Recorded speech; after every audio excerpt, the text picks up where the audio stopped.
दुनिया में मानव जाति का सबसे बड़ा मेला, सनातन संस्कृति और परंपरा का विराट स्वरूप। एक यात्रा जो हजारों वर्षों से हमारी पीढ़ियों की विरासत है। आध्यात्म और आधुनिक विज्ञान का छलकता अमृत। यहाँ डूबकर भी मनुष्य उभरता है। साधु, साध्वी, तपस्वी, सन्यासी, घोर, अघोर, शैव, वैष्णव, सनातन की विहंगम तस्वीर।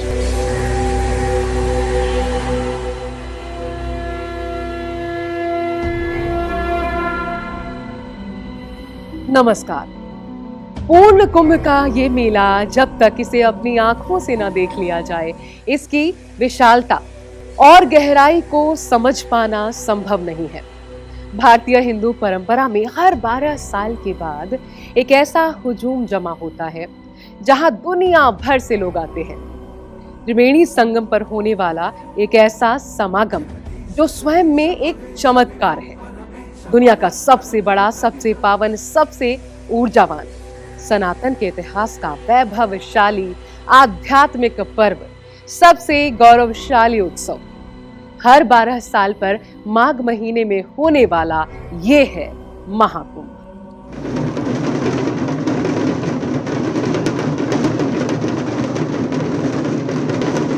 हर तरफ दिव्य नजारे, आस्था में झुके चेहरे, भस्म लपेटे साधु, तपस्वी, योगी दिखाई देते हैं।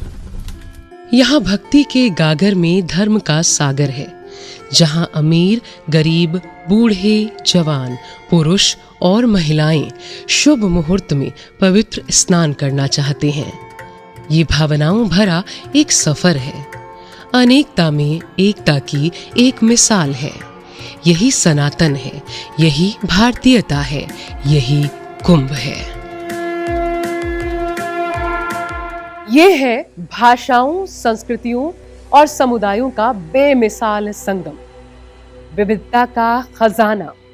अलग अलग आयु, पृष्ठभूमि और सोच के लोग एक समान उद्देश्य के लिए इकट्ठा होते हैं, सत्य की सामूहिक खोज के लिए। कुंभ मेला सनातन के मर्म की एक झलक है। आखिर क्यों आते हैं यहाँ इतने यात्री? क्यों होती है यहाँ करोड़ों की भीड़? हमेशा बहने वाली नदी का पानी कुछ समय के लिए इतना पवित्र क्यों हो जाता है? देखिए, कुंभ का सबसे पहली चीज तो मैं कहूँगा, कुंभ मिलने का एक नाम है। सभी लोग इकट्ठा हों। तो भारतीय संस्कृति जहाँ जहाँ बसी हुई है, जहाँ जहाँ उसके भूगोल, जहाँ जहाँ हमारी सीमाएं हैं, उन सीमाओं से लोग आकर के अपने अपने विचार, अपने अपने यहाँ की संस्कृतियों को वह कुंभ के पटल पे जो विद्वत परिषद हुआ करती थी उनके सामने वो रखा करते थे कि ये हमारे अनुभव हैं। इन वनस्पतियों और इन रोगों, बीमारियों से हम इस तरह से लड़ते और जूझते हैं, तो कृपया हमारा मार्गदर्शन करें। वह विद्वत परिषद, जो कोई भी, शंकराचार्य भी हो सकते थे, रामानुजाचार्य भी हो सकते थे, वो जिनसे भी प्रश्न पूछते थे, वो उस संदर्भ को पहले समझते थे। यदि वह उचित लगे और सनातन के संदर्भ में ज़्यादा प्रासंगिक लगता था तो उसकी स्वीकार्यता भी देते थे, और जो उनके यहाँ कुछ अनुचित रहता था उसको काट छांट करके वो अलग कर दिया करते थे। कुंभ असल में इसी का नाम है। हर 12 वर्ष बाद हम अपने क्षेत्र विशेष या क्षेत्रीयता को अपडेट करते थे एक जगह आकर। ये है कुंभ। तो कुंभ सिर्फ और सिर्फ मिलने का नाम है और जानने और समझने का नाम। भारतवर्ष सदियों से ज्ञान और आध्यात्म की तलाश में निकले यात्रियों की मंजिल रहा है। प्रसिद्ध चीनी यात्री और इतिहासकार वेन सांग ने 7वीं शताब्दी में भारत की यात्रा के विवरण में प्रयागराज संगम पर होने वाले इस विशाल जनसमूह और धार्मिक आयोजन का उल्लेख किया है। कहा जाता है कि महान सम्राट हर्षवर्धन इस मेले में आकर अपनी सारी संपत्ति दान कर देते थे और केवल अपने शरीर को ढकने वाले वस्त्रों में ही अपने महल लौटते थे। इसलिए ये दान की जगह बनी। हर पंथ और हर भाषा के ऋषि मुनि यहाँ पूरे देश से आते हैं। इसलिए ये जगह ज्ञान और विचार के आदान प्रदान की जगह बनी। पवित्र स्नान करने से अमृत रूपी आत्म ज्ञान प्राप्त होता है, इसलिए ये मोक्ष की जगह बनी। लेकिन ये सब कब और कैसे आरंभ हुआ?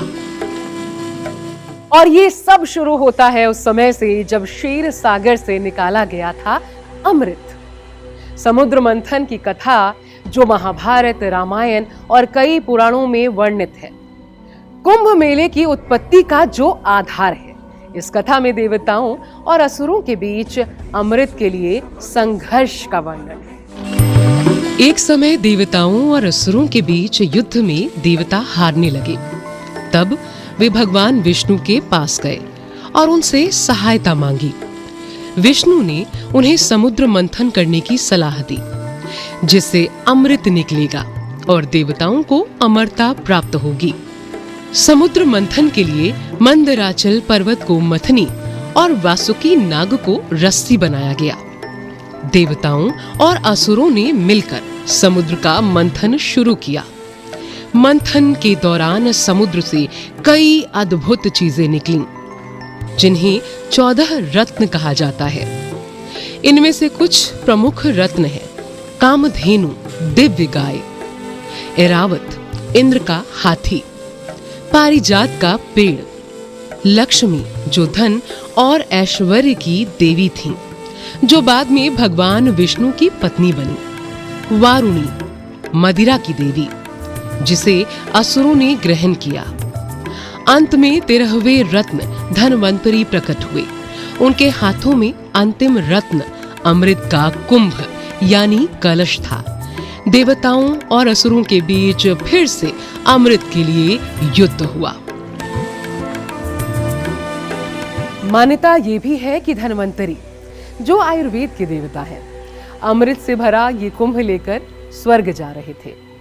उन्होंने 4 स्थानों प्रयाग, हरिद्वार, उज्जैन और नासिक यहाँ रुककर विश्राम किया। दूसरी कथा में कहा गया है कि कुंभ लेकर स्वर्ग जाते समय अमृत की कुछ बूंदें पृथ्वी पर अलग अलग स्थानों पर गिरती हैं, जिससे ये स्थान पवित्र हो जाते हैं और कुंभ मेले की परंपरा का आधार बनते हैं। लेकिन क्या आपको मालूम है कि ये असुर और देवता 2 ऐसे तत्व हैं जिनकी उत्पत्ति 2 सगी बहनों से हुई थी। दक्ष प्रजापति की 2 बेटियां थीं, दिति और अदिति, और दोनों का विवाह ऋषि कश्यप से हुआ था। अदिति ने कई देवताओं को जन्म दिया और उन्हें देव माता कहा गया। वहीं दिति ने असुरों को जन्म दिया और उन्हें दैत्य माता के नाम से जाना गया। वहीं पर क्षीर सागर का भी उल्लेख होता है। परंतु एक क्षीर सागर क्या है? कुछ विद्वानों का मानना है क्षीर सागर का उल्लेख प्रतीकात्मक है, जो ज्ञान के अथाह सागर का प्रतिनिधित्व करता है। इस दृष्टिकोण के अनुसार भगवान विष्णु का क्षीर सागर में निवास आत्मज्ञान और आध्यात्मिकता की गहराई को दर्शाता है।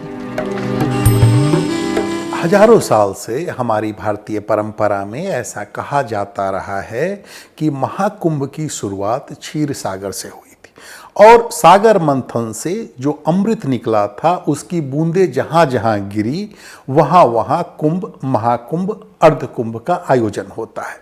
लेकिन हम इसे इस तरह से समझ सकते हैं कि समुद्र देवता एक वक्त में सभी जीव जंतु जितने भी उनके भीतर निवास करते थे उनसे टैक्स लेते थे और टैक्स वसूलने का काम उन्होंने अपने पुत्र शंख को सौंप रखा था। भगवान विष्णु जिस क्षीर सागर में रहते हैं वहां पर भी वो एक तरह से समुद्र के तल पर है। राक्षसों को, असुरों को ऐसा लगा कि किस तरह से पूरी व्यवस्था में थोड़ा सा ऊंच नीच किया जाए। ऐसे में उन्होंने शंख को चढ़ाया कि हमसे तो आप टैक्स लेते हैं लेकिन विष्णु जी से टैक्स नहीं लेते। जैसे ही ये बात लगी शंख को कि भाई मैं टैक्स तो नहीं ले रहा हूं, ये तो बच जा रहे हैं बिना टैक्स दिए, ऐसे में शंख अपनी गदा लिए पहुंच गए विष्णु जी से टैक्स लेने। टैक्स को लेके कहा सुनी हुई। विष्णु जी ने कहा कि हम टैक्स नहीं देंगे, ऐसा कोई नियम नहीं है। तो बात इतनी बढ़ गई कि कुछ अपशब्द शंख ने लक्ष्मी जी के बारे में कहा और लक्ष्मी जी भी समुद्र में समा गई। दुनिया का सारा ऐश्वर्य समुद्र में समा गया। अब समुद्र से वापस कैसे लिया जाए, इसके लिए देवता और असुरों के बीच एक मीटिंग हुई। इस मीटिंग में तय हुआ कि समुद्र मंथन करते हैं। समुद्र मंथन के बाद जो राजमाइश दोनों तरफ से हुई, समुद्र को चीजें लौटानी पड़ी एक एक करके। समुद्र ने लौटाना शुरू किया दबाव में। उसमें हलाहल निकला, ऐरावत हाथी निकला, लक्ष्मी जी निकली, सारी चीजें एक एक करके इस तरह से निकलती रही। 14 रत्नों का जिक्र है कि 14 चीजें बेशकीमती निकली। कुंभ की गाथा में सबसे रोचक क्षण में शिवजी प्रकट होते हैं, क्योंकि मंथन से 14 रत्न निकले, जिसमें दुनिया को भस्म कर देने वाला हलाहल जहर भी था, जिसे संसार सारम करुणावतारम भगवान शिव ने पिया और अपने कंठ में उसे जगह दी। शिवजी द्वारा अपने गले में हलाहल विष रखना उनकी नकारात्मकता, विनाशकारी शक्तियों का सामना करने और उन्हें नियंत्रित करने की क्षमता का प्रतीक है। हलाहल विष उन नकारात्मक तत्वों का प्रतीक है जो आपके काम में बाधा बनते हैं। भगवान शिव का इसे धारण करना यह सिखाता है कि जीवन में जहरीले विचार हमारे शत्रु होते हैं और इन बाधाओं को पार करके ही कुछ भी हासिल करना संभव है। कुंभ मेले के दौरान शिवजी को ही मुख्य देवता माना जाता है। कुंभ में आने वाले हर श्रद्धालु के हृदय में शिव के प्रति श्रद्धा का भाव होता है। वे मंदिरों में जाकर शिवलिंग की पूजा करते हैं और उनसे आशीर्वाद मांगते हैं। समुद्र मंथन से अनेक रत्न निकले। अब सवाल है कि रत्नों के लिए तो पात्र थे, लक्ष्मी निकली तो विष्णु को मिल गई, इसी तरह से अन्य रत्नों के पात्र। लेकिन विष, और विष ऐसा कि अगर जरा भी छलक जाए पृथ्वी पर तो पृथ्वी का पूरा सर्वनाश हो जाए। कैलाश पर्वत पर भगवान शिव धूनी रमाए बैठे थे और भगवान शिव को वो हलाहल वो उनको दिया गया। भगवान शिव ने विश्व और मानव कल्याण, इसके लिए उन्होंने उसको धारण किया। लेकिन धारण करके अगर अंदर अपने शरीर में अंदर ले जाते अपने पेट में, तो विष का प्रभाव तो विष का ही प्रभाव होता है। भगवान शिव ने उसको धारण करके अपने गले में उसको धारण कर लिया और गले से नीचे नहीं उतरने दिया। तो इसीलिए भगवान शिव को नीलकंठ कहते हैं। तो इसका एक सिंबॉलिक अर्थ है कि झगड़े होंगे, चीजें निकलेंगी, विष भी निकलेगा, तो इसके लिए भी तैयार रहिए। लेकिन सवाल ये, इस विष को शिव ने तो धारण कर लिया, लेकिन आगे अगर इस तरह का विष कभी निकला तो कौन शिव होगा जो उस विष को धारण कर पाएगा? शिव इस प्रकार से एक बैलेंसर के रूप में है।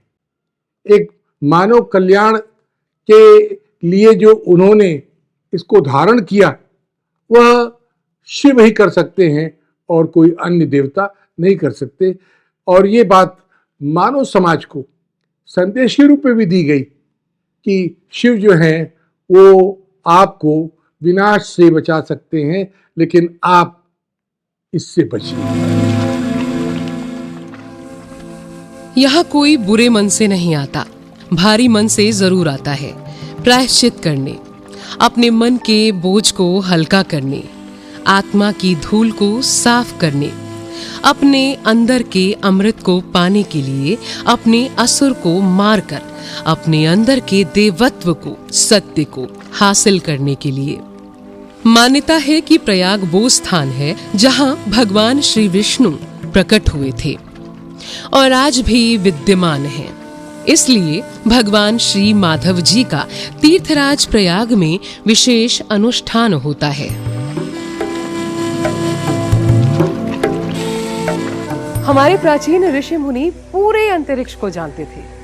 वो आकाश पढ़ते थे और सितारों की गणना किया करते थे।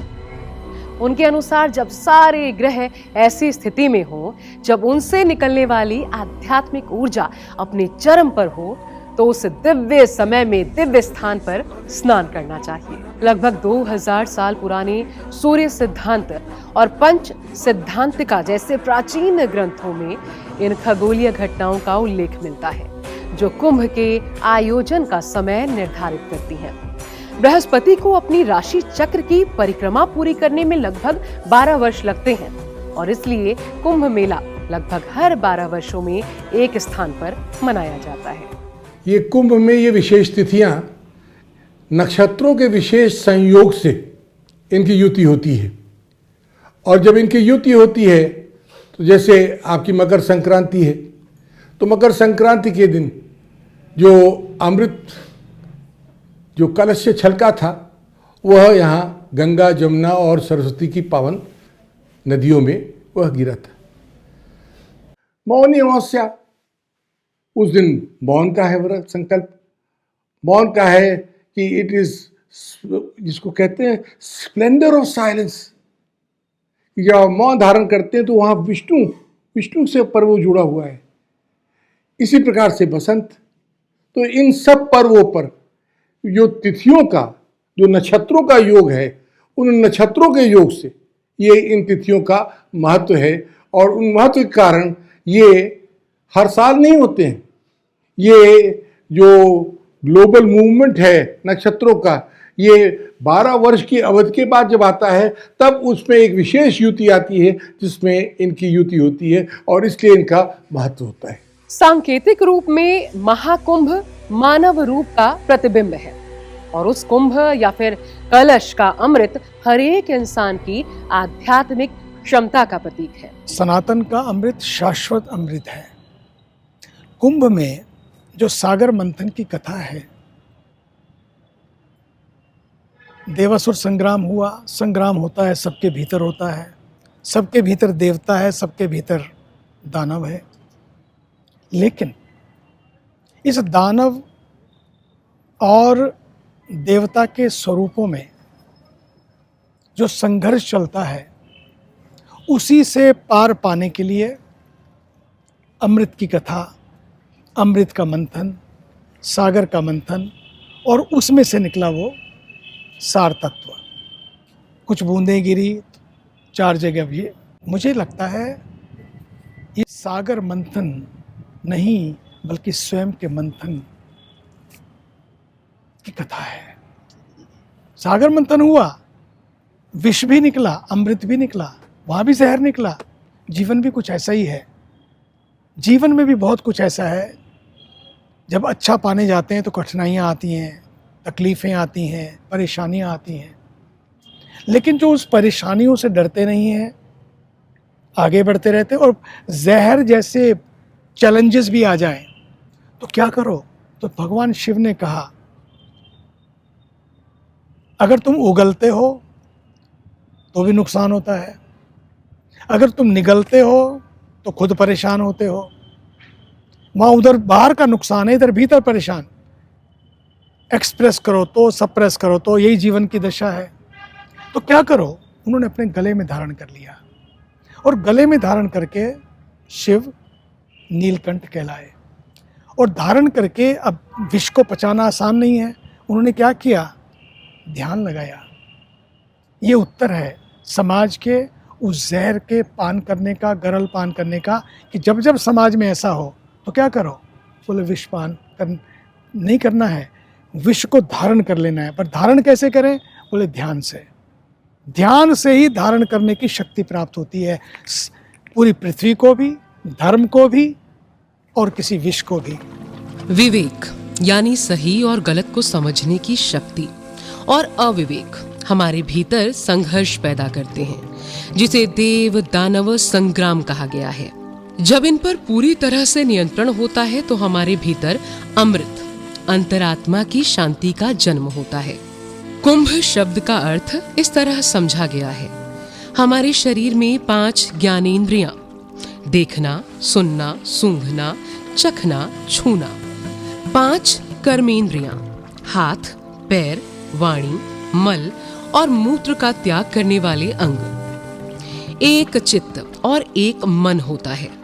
जब इन 12 इंद्रियों पर पूरी तरह से नियंत्रण पा लिया जाता है, तब शरीर, जिसे घटकुंभ कहा गया है, उसका कल्याण होता है। लेकिन कुंभ के तीर्थाटन का मकसद क्या है, उद्देश्य क्या है? अपने को तीर्थ बनाना, स्वयं को पवित्र बनाना, स्वयं को दिव्य बनाना। ये यात्रा किसी दूसरे की यात्रा नहीं है। तीर्थी कुर्वन्ति तीर्थानि, तीर्थ तीर्थत्व पैदा करते हैं, पवित्रता और दिव्यता पैदा करते हैं। तो अपने को दिव्य बनाना, अपने को पवित्र बनाना, अपने को तीर्थ बनाना, फिर यहाँ से जब वापस लौट कर जाए अपने गांव को तीर्थ बनाए। मेरा गांव मेरा तीर्थ, मेरा शहर मेरी शान। ये पर्व आत्मा का शुद्धिकरण है और हमारी साझा मानवता का उत्सव है। कुंभ मेला रस्मों और समारोहों से परे एक आंतरिक तीर्थ यात्रा है, जहां व्यक्ति विशाल समागम के बीच ईश्वर के साथ व्यक्तिगत संबंध की तलाश करते हैं। प्रयागराज में कुंभ में पवित्र डुबकी आत्मा की शुद्धि और मोक्ष का प्रतीक है और ये 6 पवित्र दिनों में होगा। पौष पूर्णिमा, ये दिन पूर्णिमा के आगमन का प्रतीक है। मकर संक्रांति, इस दिन सूर्य की नई खगोलीय स्थिति में संक्रमण होता है। भक्त मानते हैं कि इस दिन संगम में स्नान करने से उनकी आत्मा शुद्ध होती है। मौनी अमावस्या, भक्त इस दिन मौन व्रत का पालन करते हैं। ऐसा माना जाता है कि इस दिन पवित्र नदी में स्नान करने के लिए शुभ खगोलीय संयोग होते हैं। बसंत पंचमी, ये दिन ऋतुओं के परिवर्तन और ज्ञान की देवी सरस्वती के आगमन का प्रतीक है। माघी पूर्णिमा, ये दिन गुरु बृहस्पति की पूजा से जुड़ा है। भक्त मानते हैं कि इस दिन हिंदू देवता गंधर्व संगम पर उतरते हैं। महाशिवरात्रि, ये दिन कल्पवासियों के अंतिम पवित्र स्नान का प्रतीक है। भक्त मानते हैं कि इस दिन स्नान करने से पाप धुल जाते हैं और मोक्ष की ओर मार्गदर्शन मिलता है। कुंभ मेले में हिंदू धर्म के सभी लोग इकट्ठा होते हैं, चाहे वे किसी भी संप्रदाय या फिर मत के हों। इस मेले में हर तरह के हिंदू देवी देवताओं और धार्मिक विचारों को देखा जा सकता है। ये मेला हमें हमारे सनातन धर्म का इतिहास बताता है। ये दिखाता है इसकी प्राचीनता को, इसकी गहराई को, विविधता और ज्ञान को, धर्म और आध्यात्म को।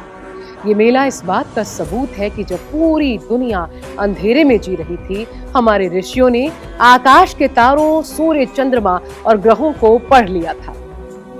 कुंभ मेला समय, स्थान, व्यक्ति या संस्कृति से परे एक ऐसा अनुभव बन जाता है जहां हम पूरे ब्रह्मांड से, चाहे वो हमें दिखाई दे या न दिखाई दे, एक जादुई तरह से जुड़े हुए महसूस करते हैं।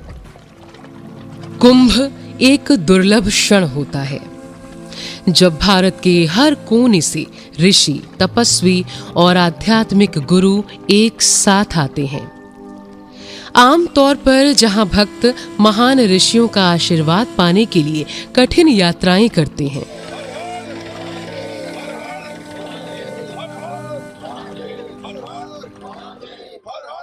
जी हाँ, यही तो भारत है, यही सनातन आस्था है।